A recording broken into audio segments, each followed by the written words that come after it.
Bonjour. Dieu ne combat personne. 59. Dieu est présent de génération en génération. Il est maintenant avec Josué. Josué pense que Dieu combat le peuple des Amorites. Dieu aurait dit, ils vous ont fait la guerre et je les ai livrés entre vos mains. Vous avez pris possession de leur pays, car je les ai anéantis devant vous. Josué, chapitre 24, verset 8. Je les ai anéantis devant vous. Josué suppose que Dieu combat dans la guerre avec eux. Mais Dieu ne combat pas l'ennemi de guerre de Josué. Dieu n'a jamais été dans leur guerre, au pluriel, leur guerre.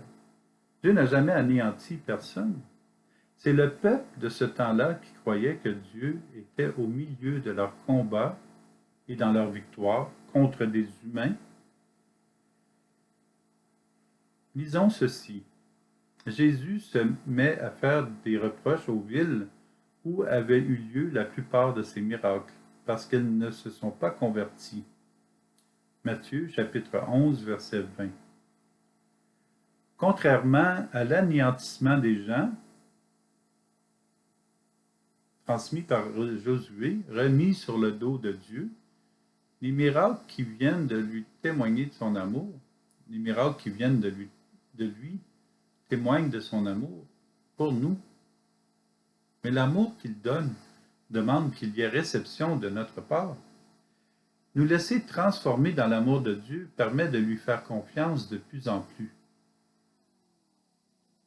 Redisons à Dieu Trinité que nous voulons accueillir librement l'amour infini qu'il nous offre. Nous voulons vivre de cet amour et lui permettre de passer.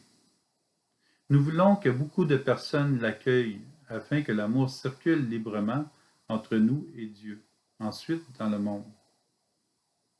De cette manière, nous allons nous libérer aussi de la pensée, de la fausse pensée de penser que Dieu peut faire du mal. Ne pas accueillir l'amour de Dieu, c'est ce qui est la cause du mal à tous. Lorsque nous nous éloignons de l'amour de Dieu, c'est ça la cause du mal dans l'humanité. Et Dieu demeure amour, il est toujours présent, amour.